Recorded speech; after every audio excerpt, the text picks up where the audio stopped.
السلام عليكم ورحمة الله وبركاته. الحمد لله رب العالمين وصلى الله وسلم وبارك على نبينا محمد وعلى آله وصحبه أجمعين. أشهد أن لا إله إلا الله وحده لا شريك له وأشهد أن محمدا عبد الله ورسوله صلى الله عليه وسلم. أما بعد. En cette soirée du 6 du mois Rabi' al-Thani de l'an 1437 de l'hégire du prophète Mohammed sallallahu alayhi wa sallam, qui correspond au 15 janvier 2016, nous entrons par la permission d'Allah dans le 23e cours de l'étude des leçons importantes pour toute la communauté du Cheikh Ibn Baz, qu'Allah lui fasse miséricorde, élargisse sa tombe, illumine son visage le jour dernier et lui donne les plus grandes récompenses. Nous entrons dans la leçon 6, les conditions de la prière. Le Cheikh Ibn Baz rahimahullah a dit: الدرس السادس شروط الصلاة شروط الصلاة وهي 9: الإسلام والعقل والتمييز ورفع الحدث وإزالة النجاسة وستر العورة ودخول الوقت واستقبال القبلة والنية. Les conditions de la prière, elles sont au nombre de 9: l'islam, la raison, le discernement, la purification, la suppression des impuretés, se couvrir les parties intimes, l'entrée de l'heure de la prière, l'orientation vers la qibla et enfin l'intention. Nous allons donc parler des conditions de la prière, cette œuvre immensément importante chez Allah, puisque dans les piliers de l'islam, c'est le second, elle vient tout de suite après l'attestation de foi. Quiconque est assidu et préserve sa prière aura préservé sa religion et son lien avec Allah tabaraka wa ta'ala, et quiconque la laisse se perdre ou la néglige va à plus forte raison négliger tout ce qu'il y aura après cette prière. Cette prière est le squelette de l'islam, et l'acceptation de toutes les autres œuvres en islam dépend de l'acceptation de la prière. Si cette dernière est acceptée, les bonnes actions faites par la personne le seront également, et si elle est refusée, les bonnes actions le seront également.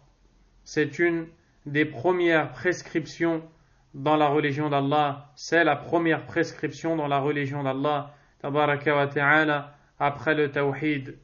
Également, c'est la dernière chose qui sera perdue de la religion, et la religiosité de l'homme ne pourra être droite que si ce dernier accomplit la prière. Ses œuvres et ses actes ne seront pieuses et bonnes que si sa prière est faite correctement. Le musulman doit donc lui porter la considération la plus grande et lui donner la plus grande importance. Le musulman doit accomplir la prière comme elle est légiférée, avec ses règles. Il doit également l'accomplir avec une croyance saine et en prenant pour modèle le prophète sallallahu alayhi wa sallam. Et pour ce faire aux musulmans, celui qui prie doit prendre soin d'observer les règles relatives à la prière, telles que les conditions, les piliers, les obligations. Le musulman doit fournir les efforts nécessaires afin d'accomplir cette prière avec ses piliers, avec ses conditions, avec ses obligations et même avec les actes qui sont surérogatoires et qui sont grandement récompensés par Allah. Vous venez donc d'entendre qu'il y a dans la prière ce qu'on appelle les conditions, les piliers, les obligations et les actes surérogatoires, les actes recommandés. Le Cheikh Ibn Baz rahimahullah a commencé ici par citer les conditions de la prière, pour la simple et bonne raison que les conditions de la prière doivent être réunies avant même d'entrer en prière. Après ce chapitre, il va passer aux piliers de la prière et à ses obligations. Et les piliers sont plus importants que les obligations, si bien que celui qui dans la prière aura négligé ou raté un pilier, il devra refaire ce pilier ou refaire cette prière, alors que celui qui néglige ou rate une obligation pourra avoir comme compensation ce qu'on appelle sujoud sahou, les prosternations de distraction. Et les règles, en ce sens, sont bien définies. Ainsi, nous parlons maintenant des conditions de la prière. Le terme arabe shartun, qui signifie en français condition, a été défini par les savants qui ont dit « La condition est ce dont l'absence entraîne l'inexistence de l'acte voulu, et ce dont la présence n'implique pas forcément l'existence de l'acte voulu. » Première partie de la définition. La condition est ce dont l'absence entraîne l'inexistence de l'acte. Prenons un exemple. Parmi les conditions de la prière, les ablutions, la purification. C'est une condition. Si on applique cette définition, nous dirons que l'absence de la prière, l'absence des ablutions, des purifications, entraîne l'inexistence de la prière. Aucune personne ne peut prier tant qu'elle n'a pas fait ses ablutions. Ainsi, celui qui ne fait pas ses ablutions ne peut prier, car les ablutions sont une condition pour la prière. Et la présence de la condition n'implique pas forcément l'existence de l'acte. Il se peut que l'un d'entre nous fasse ses ablutions, mais ne prie pas pour autant. Et le prophète sallallahu alayhi wa sallam a dit « Idha qumta ila as-salah fa asbiril wudu » Lorsque tu te lèves pour la prière, accomplis parfaitement tes ablutions. Nous passons donc à la première condition citée par le cheikh rahimahullah, al-islam, l'islam. Allah tabaraka wa ta'ala n'accepte les œuvres islamiques que de celui qui est dans cette religion, la religion de l'islam, car le polythéisme ou la mécréance sont des croyances qui annulent les actes et les rendent vains. Allah a dit dans Suratul Maïda, le verset 5, وَمَنْ يَكْفُرْ بِالْإِيمَانِ فَقَدْ حَبِطَ عَمَلُهُ وَهُوَ فِي الْآخِرَةِ مِنَ الْخَاسِرِينَ. Et quiconque abjure la foi, quiconque renonce à la foi, et bien sûr, et ce qu'elle implique, et quiconque renonce à la foi, alors vaines seront ses œuvres, et dans l'au-delà, il sera du nombre des perdants. Allah nous dit aussi, subhanahu wa ta'ala, ما كان للمشركين أن يعمروا مساجد الله شاهدين على أنفسهم بالكفر أولئك حبطت أعمالهم وفي النار هم خالدون. Il n'appartient pas aux associateurs de peupler les mosquées d'Allah vu qu'ils témoignent de leur propre mécréance. Voici ceux dont les œuvres seront vaines et au feu ils demeureront éternellement. Verset 17, sourate Le Repentir. Allah Azza wa Jal dit aussi وَلَقَدْ أُوحِيَ إِلَيْكَ وَإِلَى الَّذِينَ مِنْ قَبْلِكَ لَئِنْ أَشْرَكْتَ لَيَحْبَطَنَّ عَمَلُكَ وَلَتَكُونَنَّ مِنَ الْخَاسِرِينَ. Ce qui veut dire, et nous t'avons révélé, ainsi qu'à ceux qui t'ont précédé, que si tu associes, tes œuvres deviendront vaines, et tu seras du nombre des perdants. Le polythéisme, la mécréance, annulent toutes les actions, et seront la cause de l'inacceptation de tous les actes faits par l'individu. Il faut donc au préalable être musulman pour prier. Deuxièmement, al-aql, la raison. La personne doit être consciente, elle doit être douée de raison. Et celui qui n'est pas doué de raison, le fou, et celui qui a perdu la raison, n'a pas les obligations religieuses. Il n'est pas concerné.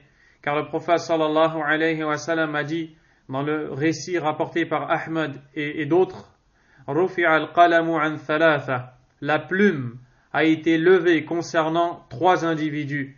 Il cita parmi eux wa anil majnoun hatta ya'qil, le fou jusqu'à ce qu'il retrouve la raison. Troisième condition, at-tamyiz. At-tamyiz, c'est le fait d'avoir l'âge où l'on peut faire la différence entre le bon, le mauvais, le bien, le mal. Et ceci, comme le dit Cheikh Abdul Razzaq, commence à l'âge de 7 ans. Pour cela, le prophète sallallahu alayhi wa sallam a dit Muru abna'akum bis-salati li sab'i sinin. Ordonnez à vos enfants de prier à 7 ans. Wadribuhum 'alayha li 'ashri sinin. Et corrigez-les à l'âge de 10 ans.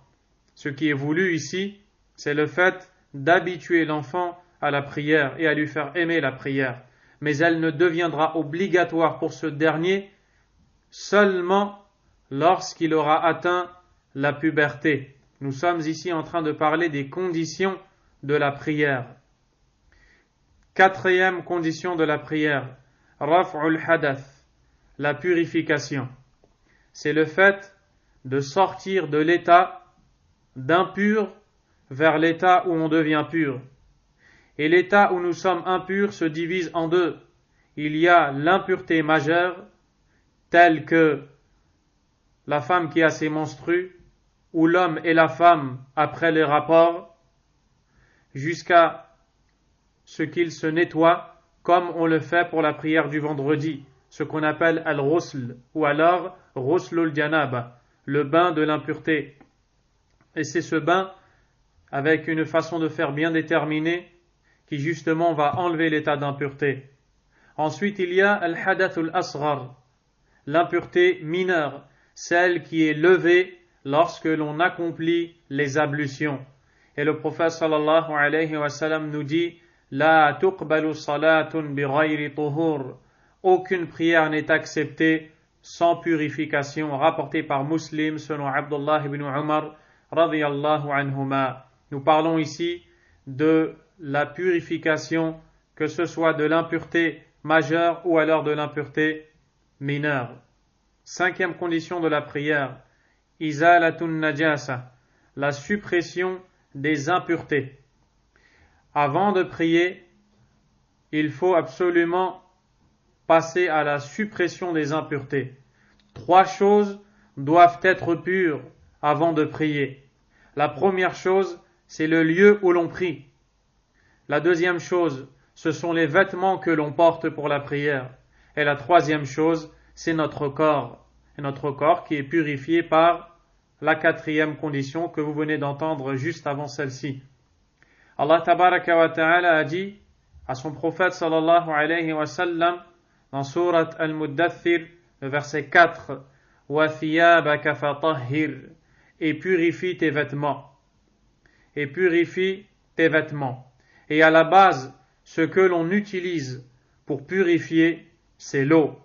Ainsi, si la souillure ou l'impureté se trouve au sol, dans l'endroit où l'on prie, on devra nettoyer cet endroit avec de l'eau et on doit y faire passer de l'eau. Si c'est le corps ou le vêtement, de même nous devons le nettoyer à l'eau. Donc la 5e condition, c'est d'enlever la souillure, comme l'urine, les excréments et d'autres choses. 6e condition pour la prière, satrul awra, le fait de se couvrir les parties intimes. Et lorsque nous parlons de l'homme, l'homme doit couvrir dans sa prière au minimum de son nombril jusqu'à ses 2 genoux. Car cette partie est la awra de l'homme. L'homme n'a pas le droit de le laisser quelqu'un voir cette partie, excepté son épouse. Également, il doit se couvrir les épaules, comme ceci est venu dans un récit du prophète sallallahu alayhi wa sallam, où il nous dit qu'on ne doit pas prier l'épaule découverte. Voici ce que l'homme doit couvrir dans sa prière. Allah Azza wa Jalla a dit dans Suratul A'raf, le verset 31, Ya bani Adam khudhu zinatakum inda kulli masjid. Ô enfants d'Adam, à chaque endroit de prière, portez votre parure. Les savants ont pris ce verset comme preuve qu'à chaque prière, nous devons porter notre parure, c'est-à-dire les vêtements qui couvrent notre nudité. Concernant la femme, elle doit dans sa prière couvrir l'ensemble du corps excepté son visage et ses mains. Et si des hommes étrangers passeraient devant elle pendant qu'elle prie, alors elle devra également se couvrir le visage. 7e condition pour la prière, dukhulul waqt, l'entrée de l'heure de la prière. On ne peut prier avant le temps de la prière, ne serait-ce qu'une minute, ne serait-ce que 30 secondes avant le temps légiféré. Allah tabaraka wa ta'ala a dit dans Surat An-Nisa, le verset 103, Inna as-salata kanat 'ala al-mu'minina kitaban mawquta. Certes, la prière demeure prescrite pour les croyants à des temps déterminés. La prière prescrite par Allah a des temps qui lui sont déterminés. Allah tabaraka wa ta'ala a d'ailleurs dit dans Surat Al-Isra, verset 78, Aqimis salata liduluki shamsi ila ghasaqi al-layl wa Qur'an al-fajri inna Qur'an al-fajri kana mashhuda. Accomplis la prière aux extrémités du jour jusqu'à l'obscurité de la nuit et fais la récitation de l'aube. Certes, la récitation de l'aube a des témoins. Ainsi, Allah tabaraka wa ta'ala nous parle de certains temps de la prière. Il est également rapporté par l'imam Ahmad et d'autres que l'ange Jibril alayhi salam est venu voir le prophète sallallahu alayhi wa sallam.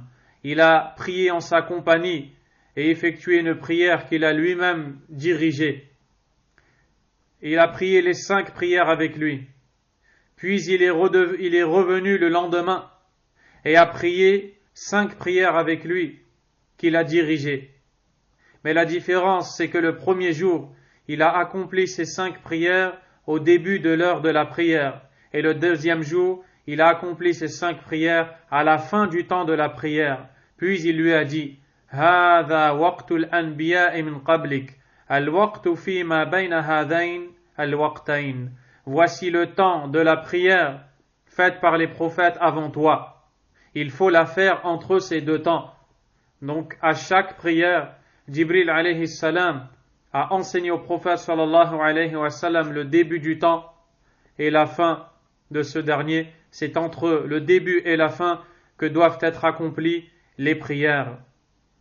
Également, il faut savoir que nous devons prier de façon obligatoire les prières à l'heure où Allah tabaraka wa ta'ala les a prescrites. Il est meilleur que les prières soient faites au début de leur temps. Ceci amène plus de récompenses. Sauf la prière du dhuhr dans le cas où la chaleur de l'été s'intensifie. Car dans un récit, le prophète sallallahu alayhi wa sallam a dit إذا اشتد الحر فأبردوا بالصلاة فإن شدة الحر من فيح جهنم. Le récit est rapporté par Al-Bukhari et d'autres. Le prophète sallallahu alayhi wa sallam nous dit donc, si la chaleur s'intensifie, rafraîchissez cela par la prière. Les savants ont dit, c'est-à-dire retardez la prière du dhuhr jusqu'au moment où la chaleur va diminuer. فَإِنَّ شِدَّةَ الْحَرِّ مِنْ فَيْحِ جَهَنَّمَ. Car l'intensité de la chaleur est un souffle du feu de l'enfer. Qu'Allah Azza wa Jal nous en préserve. De même, concernant la prière du Isha, Salatul Isha, le meilleur, c'est de la reculer et de la prier, de la retarder, de la prier à la fin de son temps. Mais de rester dans le temps, bien sûr. Et le temps, c'est la moitié de la nuit. Si vous prenez la prière du Maghrib jusqu'à la prière du Fajr, puis vous divisez les heures qu'il y a entre le Maghrib jusqu'au Fajr du lendemain, la première moitié, c'est le temps de la prière du Isha, et le meilleur, c'est de la retarder, sauf dans le cas où ça deviendrait contraignant pour les fidèles, alors il faudrait la faire à l'heure où il n'y a pas de difficulté pour le croyant. 8e, istiqbalul qibla, l'orientation vers la qibla. La qibla, c'est la Kaaba. On doit se diriger vers la Kaaba pour l'accomplissement de la prière vers la maison d'Allah. C'est Allah tabaraka wa ta'ala qui le dit à son prophète sallallahu alayhi wa sallam dans Suratul Baqara, le verset 144, où il dit فَوَلِّ وَجْهَكَ شَطْرَ الْمَسْجِدِ الْحَرَامِ. Dirige ton visage vers la mosquée sacrée. Et la mosquée sacrée, c'est justement la Kaaba à Mecca, la terre d'Allah subhanahu wa ta'ala. Le musulman doit donc absolument prier en direction de la Qibla. C'est une obligation, c'est une condition pour la validité de sa prière.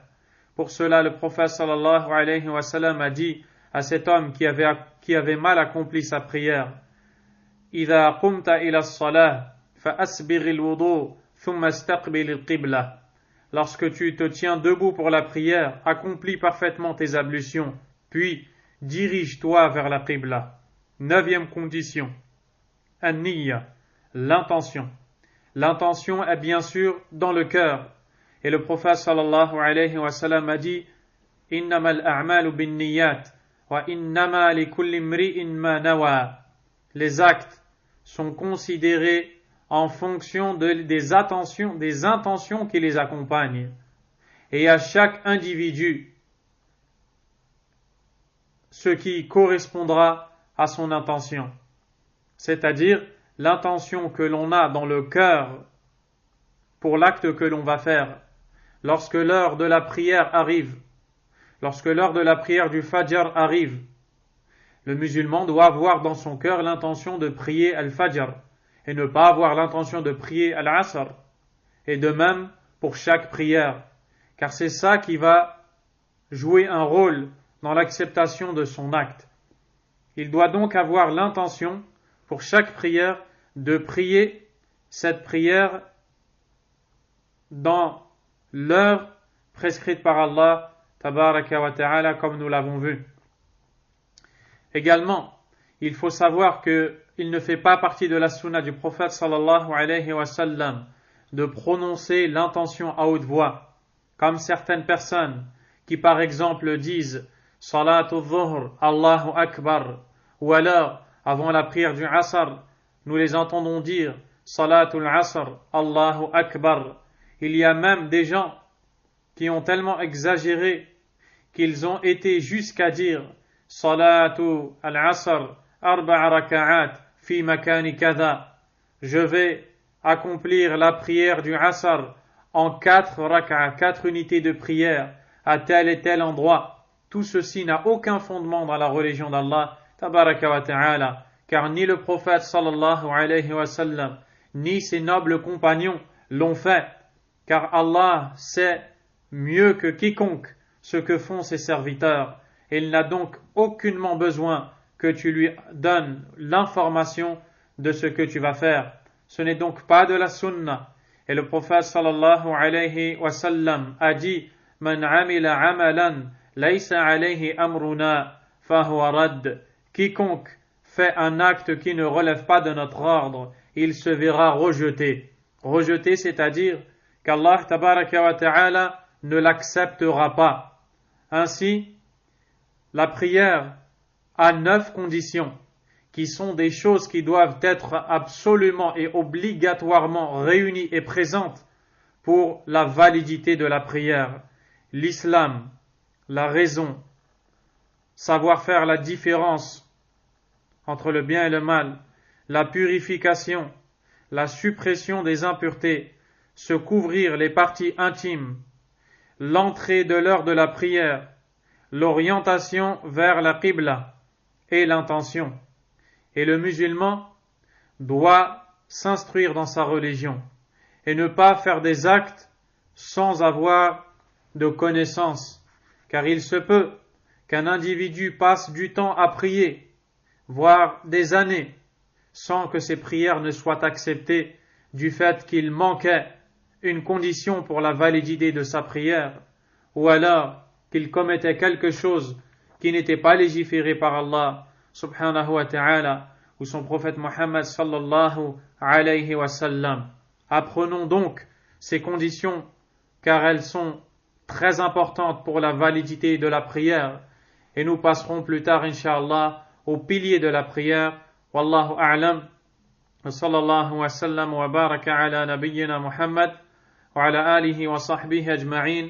سبحانك اللهم وبحمدك أشهد أن لا إله إلا أنت أستغفرك وأتوب إليك.